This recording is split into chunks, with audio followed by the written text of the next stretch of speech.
Yes, our next guest is another Houston fixture for anybody who's versed in our food scene. You just say Bludorn, and you're like, when are we going? He serves new American French-inspired dishes. The man behind Bludorn, Aaron Bludorn, is here with us now, and I don't think any of us could be happier. Welcome to Hello Houston, Aaron. Thank you so much. Yes. It's a pleasure to be here. I tell you, I've been to Bludorn, especially for brunch. Yep. And the latest I want to talk about is St. Augustine at the hotel. Yeah, Perseid, our newest restaurant. Yeah, that is just fantastic. Thank For you. folks keeping score at home, what's your world of restaurants so they know? Oh, okay. So we started off with Bludorn, which is turning 5 this year, which is kind of nuts. I know, right? Wow. Time flies. Time to send them to school. We have Navy Blue down in Rice Village, is our seafood restaurant. We opened up Bar Bludorn just over a year ago in Memorial, and then Perseid came to us this year. I love Perseid. I went to the opening of the St. Augustine over there, and you were serving tons of food. Oh, that was a lot. That was a lot of fun. What a It blast. was great fun and delicious. Oh, my gosh. Oh, So sounds why great. not just open more Bludorns?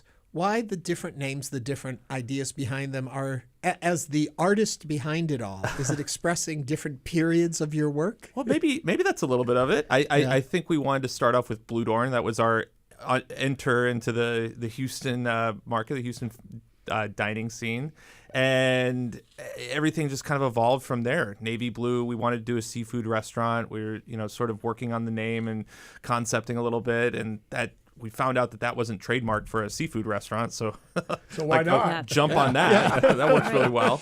So you mentioned Bludorn is 5 years old. So you've been here in Houston now for 5 years. How has the food landscape changed just in the last 5 years in Houston? I mean, it's booming. It is. We were at the Tastemaker Awards last night, Culture Maps Tastemaker Awards, and just seeing, all of the rising star chefs and the quality of chefs that are coming up and opening new restaurants. You have Sean Gall just opened a restaurant, Camaraderie in the Heights. Nick Wong is opening his restaurant, Agnes and Sherman, this year.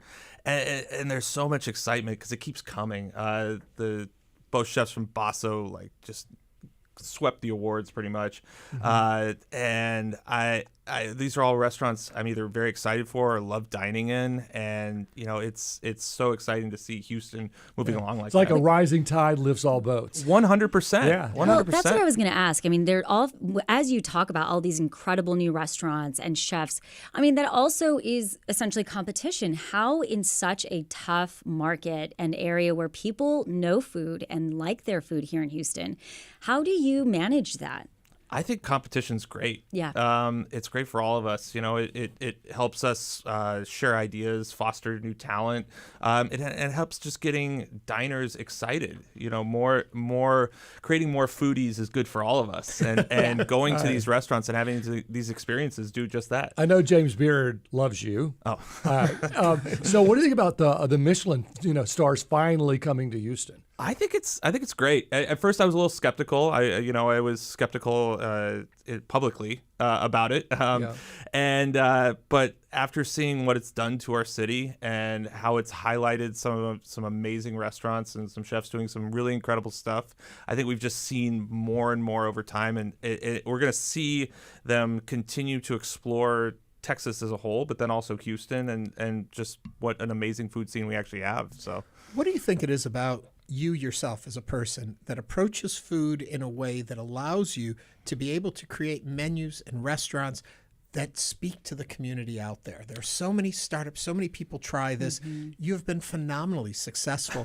There's something in you, in your relationship to food, I would guess. What do you think that is? Well, a lot of it goes to who I used to work for and where I learned from, which is what Daniel Boulud is, and he used to do that. He's from Lyon, and his calling card is creating dishes from Lyon, but then putting them on the plate at Restaurant Daniel, which is one of the the nicest restaurants in New York City, and I really saw myself as I know moving here that I was going to plant roots down and be here for pretty much the rest of my life, right?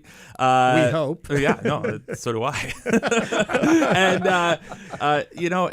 I really wanted to become a part of it, and to do that, you have to do the research. You have to understand what Gulf Coast cuisine really is, and how does it translate to modern American cuisine, and how do we use what we're doing at Bludorn to help highlight this amazing food scene that we have here and continue to push it forward. And I get ideas from other chefs in town, other chefs in the region, other chefs in the country, and just find ways to continue to create what the next iteration of Gulf Coast cuisine is. And so what do you think that is? What is the next iteration of Gulf Coast cuisine? That was a tongue tie. Yeah.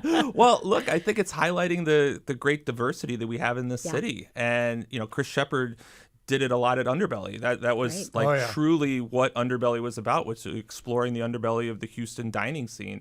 And, he laid out the groundwork for all of us to continue to build on top of. And I think that we're, not only just showing off Cajun cuisine, but where those intersections are with other cultures like Fiat Cajun, Trong at Crawfish and Noodles does an incredible job of that. You've got all this convergence, and how does it all work together in the beautiful city that is Houston? And not just food, but cocktails. Oh, absolutely. I mean, that's a big part. That's a big part of. Didn't you win a James Beard Award for cocktails? I did not. But we, I think the cocktail program, seeing what Bobby Hugel has done at Anvil, and then seeing what Alba did it. Alba Huerta did it at Julep, and continuing that narrative, and seeing the city that is so excited about different flavors, different flavor combinations, has really built made this a multifaceted dining scene. So it's really cool. I'm going to change topic greatly here. For those home cooks that are listening right now, what advice can you give to them to kick it up a notch? I would say go to your local farmers markets and find ingredients that the farmers are excited about. Sometimes they'll have airline seafood will be there, and you just ask them, have those conversations, and get excited about the ingredients that you're cooking, and that will just and then research it a little bit. Find out what's the most common way to cook an Arctic char or a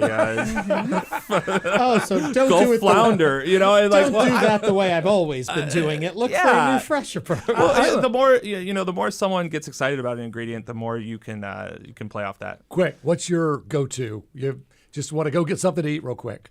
Go get something. Genre, barbecue, Chinese. I've been going to Chop and Block a lot at it's Ope's restaurant in Montrose. He just opened up his brick and mortar. It's delicious, great lunch spot. I love that. I love Vietnamese food. I was just saying crawfish and noodles. I take chefs there all the time. Yeah. Nice. And then we go to Cultivari a lot because we live in the Heights. And it's Yeah. Aaron, thank you so much for coming. Thank in. you. Always great to see you again. You can find Aaron at Bludorn, Bar Bludorn, Navy Blue, or Percy. Thank you so much. Thank you, Ernie. Appreciate it.